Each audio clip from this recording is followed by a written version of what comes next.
गरीब साध साध सब नेक हैं, आप अपनी ठोरे। जो सतलोक ले जाएंगे वो साधु कोई और।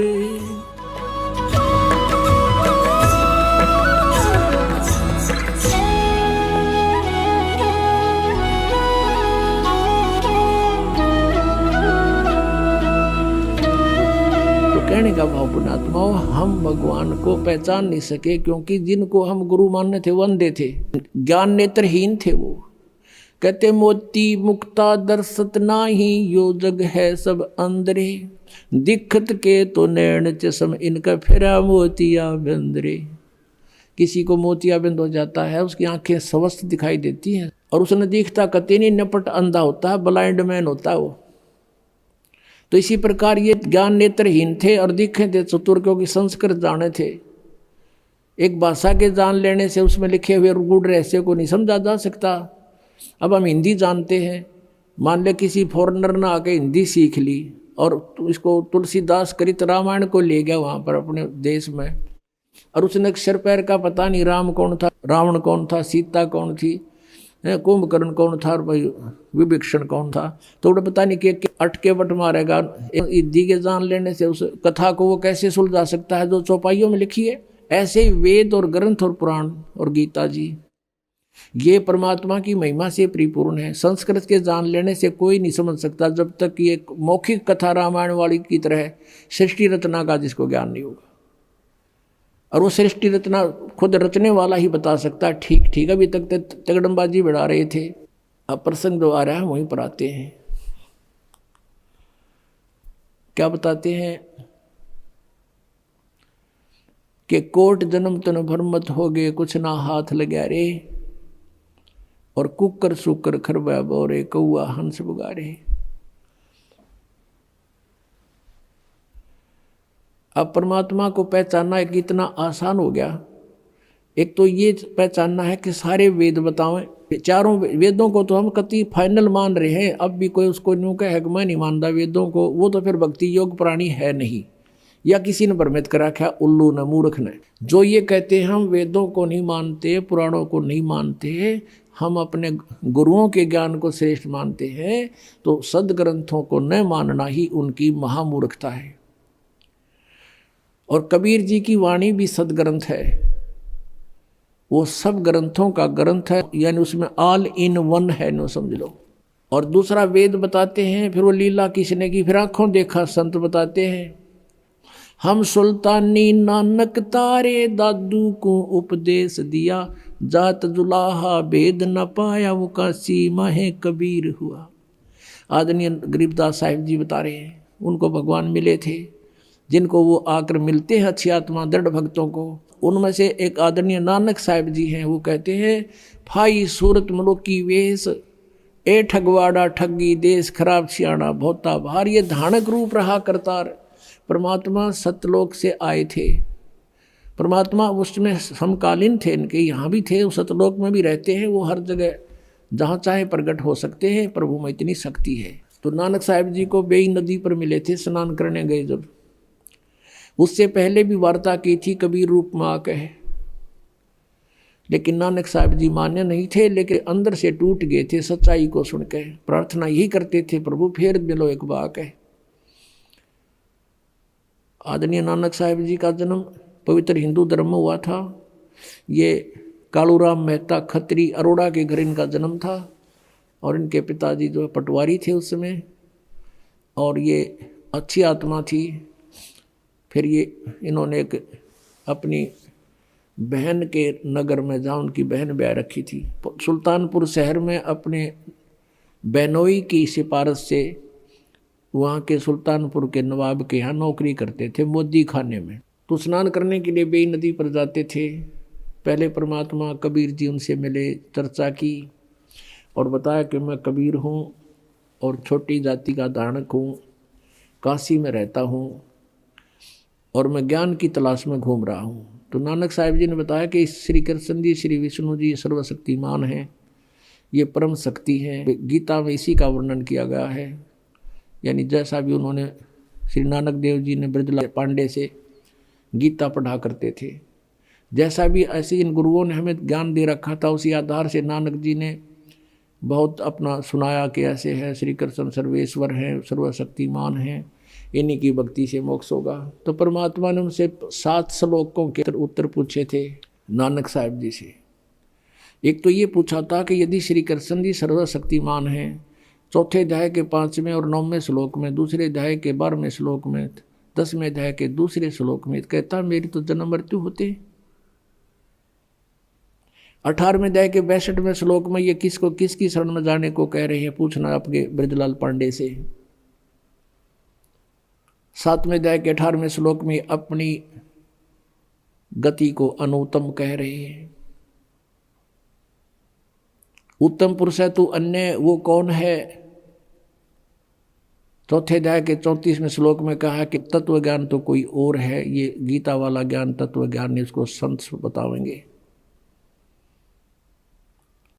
इन बातों को कह करके नानक साहब जी नाराज हो गए ये सुनकर, लेकिन रात्रि के समय करवट बदलते रहे कि सचमुच बात तो सारी सच्ची है। नानक साहब भी पढ़े हुए थे, हिंदी भी पढ़े थे, फारसी भी पढ़े थे।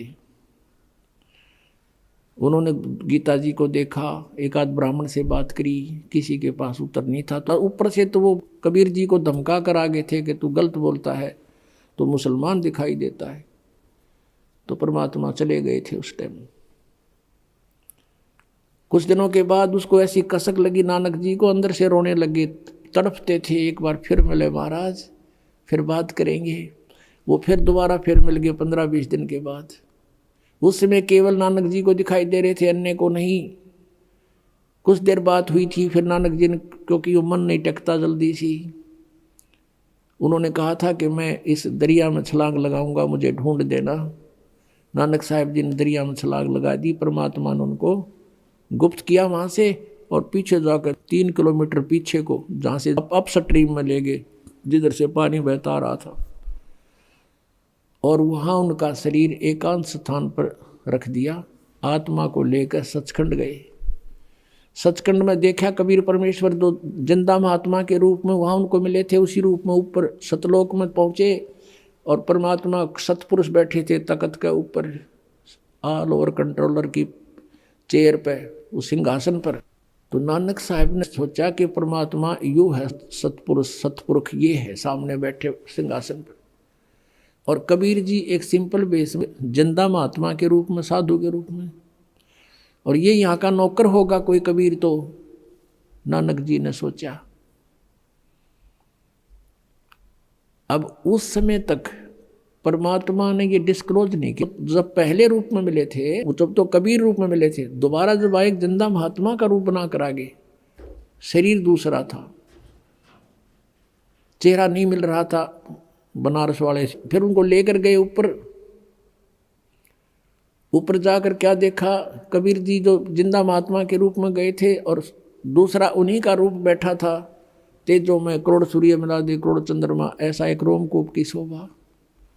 उसके ऊपर चौर करने लगे कबीर साहब।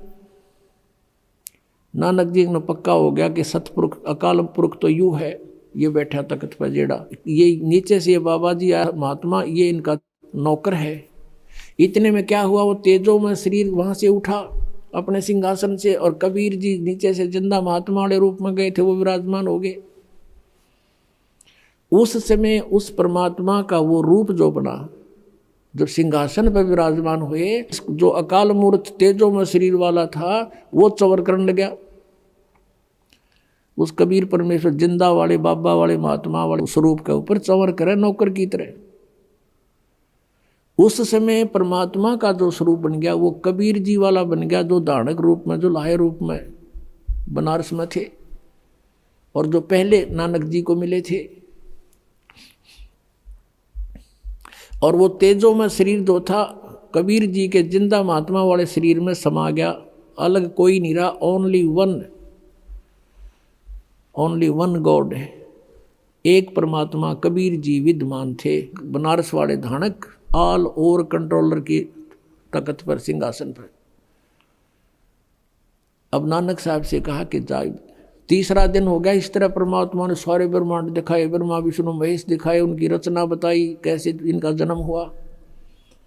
अब परमेश्वर ने कहा कि अब जाओ प्यारी आत्मा, अब उन भोली आत्माओं को समझाओ जो काल के जाल में फंसी पड़ी है।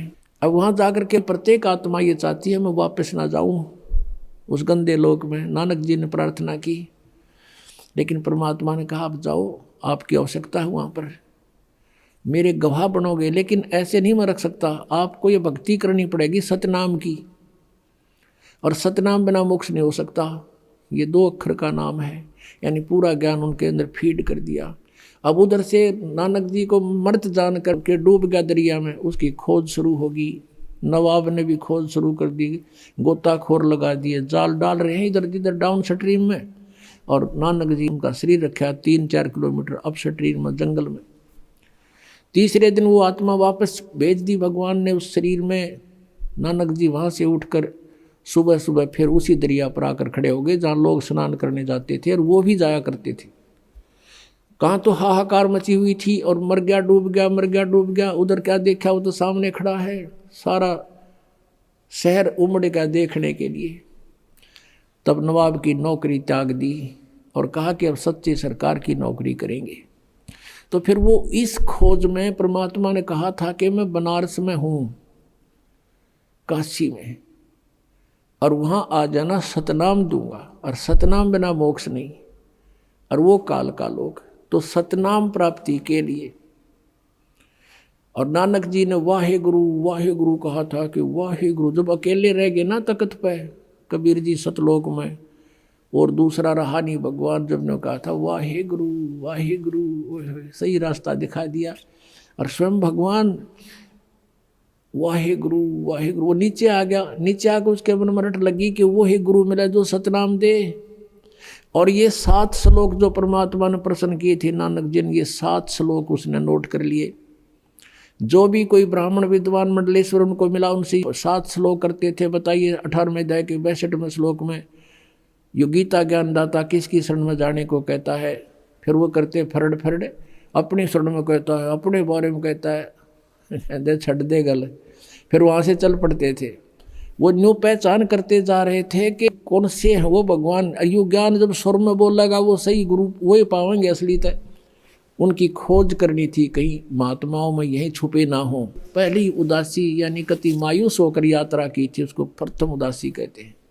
तो बनारस में पहुँचे। कबीर जी ने यह भी बता दिया था कि मैंने रामानंद जी को गुरु बना रखा है, वो मेरे गुरु जी हैं, पहली मीटिंग में बताया था। तो रामानंद जी सुप्रसिद्ध थे। रामानंद जी के आश्रम में पहुँचे, वहाँ उनसे प्रश्न किया कि ऐसे ऐसे गीता में लिखा है, क्या आप जानते हो? रामानंद जी महात्मा थे, वो सच्ची बोला करते। कहने लगे भाई आजा, बैठ जा सरदार जी, आजा बच्चा, मैं जानता नहीं था लेकिन अब जान गया हूँ।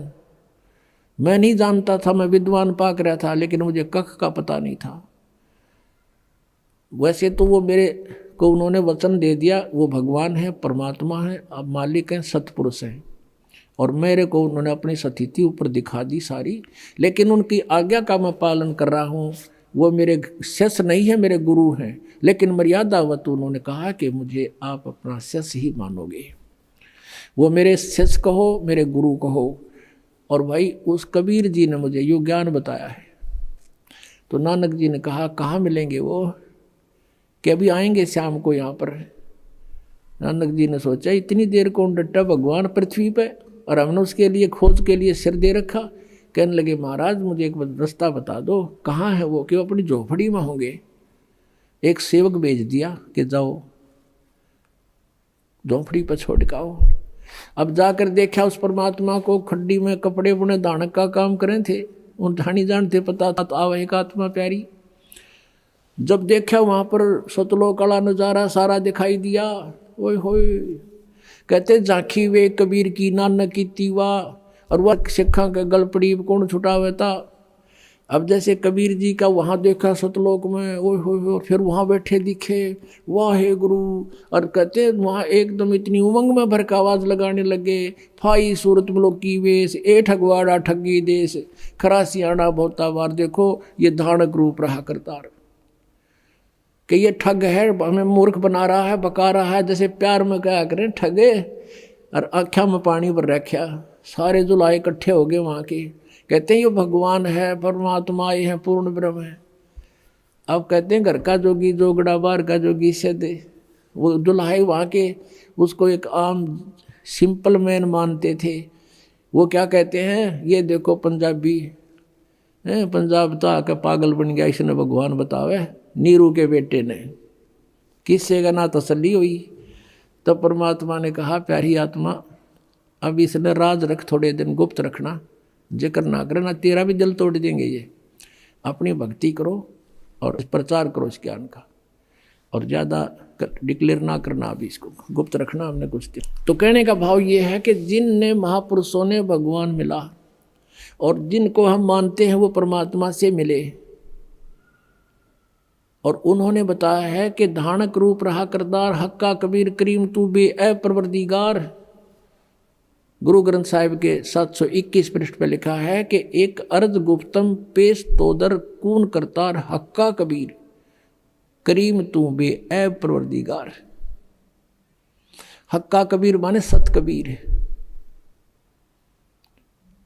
और ये 24 पृष्ठ पे लिखा है, भाई सूरत मुल्क की वेश, ए ठगवाड़ा ठगी देश, और खरा सियाणा बोता भारी, धानक रूप रहा करता। अपने आत्माओं, हमने भगवान को पहचानने में घनी देर ना लग गई वे। हम अज्ञान में कितने आंट रखे इन्होंने, लेकिन परमात्मा का ये तत्व ज्ञान ऐसा है। और ज्ञान सब ज्ञानड़ी, कबीर ज्ञान सो ज्ञान, जैसे गोला तोब का अब करता चले मैदान। तारा मंडल बैठे करिए चांद बड़ाई खावे, उदय भया जब सूरज का स्यों तारों छुप जावे। ये नकली संत और ये छोटे मोटे ज्ञानड़ी कहते हैं जैसे चंद्रमा रात्रि के समय तारों में बहुत अच्छा तेजों में प्रसिद्ध यानी बड़ा चमकता है, मुखिया पाक रहा होता है। सूर्य उदय होने के बाद कहते चांद भी ना दिखता, सितारे भी विद्यमान होते हैं, उनका कोई अस्तित्व नहीं रहता। ऐसे ही कबीर परमेश्वर की महिमा से हम परिचित हो जाएंगे, फिर अन्य भगवान इन चांद और सितारों की तरह ऐसे निष्क्रिय हो जाएंगे, इनका अस्तित्व नहीं दिखाई देगा हमारे को। तो क्या बताते हैं, अंधे की बाँ गई अंधे ने मार्ग कौन बतासी। और आदरणीय गरीबदास साहिब जी कहते हैं, मोती मुक्ता दर्शत नाई ये जगह सब अंधरे। मोती मुक्ता, मुक्ता माने मुक्त होने के ये मोती, हीरे लाल, असली भक्ति रूपी मोतियों का इनको ज्ञान नहीं, लाल का ज्ञान नहीं, सार नाम सतनाम का। और ये कंगाल बन गए, कौड़ी को लाल जानकर आन उपासना करके अन्य देवताओं की पूजा करके ये कंगाल हो गए। मोती मुक्ता दर्शत नाही ये जगह सब अंधरे, और दिखत के तो नैन चश्म इनका फेरा मोतिया बंदरे। सारे पुराणों में लिखा है, वेदों में लिखा है, और ये विद्वान का हमें कख भी नहीं पता इसके बारे में। तो इनके अज्ञान रूपी मोतिया बिंद था, और वो मोतिया बिंद का ऑपरेशन दास का कर दिया भगवान ने, और दास को डॉक्टर बना दिया, सबका मोतियाबिंद हटा दूंगा, ऑपरेशन कर दूंगा, और फिर हम भगवान को स्वयं देखेंगे और पहचानेंगे। पुण्यात्माओं, परमात्मा पाना सबसे आसान। एक रोटी बनाने के लिए कितना प्रयत्न करती है एक बहन, कितना सामान सांग जोड़ना पड़ता है, कितना पलटा चमटा है, फिर लकड़ी, तवा, चूल्हा, फिर गिलास, कटोरी, थाली, परात, आटा, नमक, मिर्च, और फिर उनको लाने के लिए कहाँ प्रयत्न करना पड़ता है। और जब जाके आटा गुंदा कर फिर रोटी बना के खानी पड़ती है, उसमें कितना समय, दोनों टाइम खावें कंपलसरी हम और बनावें। और परमात्मा का पाना सबसे आसान। कहते जीव बिना लाणी सा मंत्र दे रखा भगवान ने, और कितना कीमती है। सतनाम पालड़े रंग होरी हो, 14 लोक चढ़ावे राम रंग होरी हो, 3 लोक पासे अंग धरे रंग होरी हो, तो ना तुले तुलाया राम रंग होरी हो।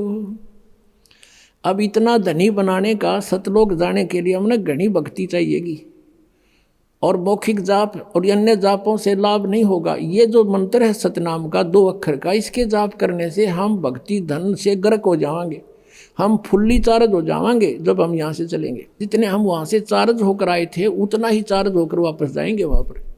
इस मंत्र से होंगे, इतने धनी होंगे। और जो ये प्रथम मंत्र है 3 मंत्र में, और ये यज्ञ हवन हम करते हैं, इनमें हम जब तक यहाँ रहेंगे यहाँ सुख मिलेगा हमारे को। और काल का जितना भी ऋण है वो इसको दे देंगे, तू पकड़े अपना, हमने जाने दे, हम नहीं लेंगे तेरा प्रतिफल। और ये 2 मंत्र 2 शेष बचेंगे, उसमें से जो तत् मंत्र का आपको दिया जाता है जाप, उसको हम अक्षर पुरुष के 7 संग ब्रह्मांडों को पार करने का टैक्स है उसका, वो दे देंगे, संभाल तू अपना इसको। ये जो सत्य है, ये सार नाम है, इसकी भक्ति से हम सतलोक में पहुंच जाएंगे, स्थाई स्थान मिलेगा।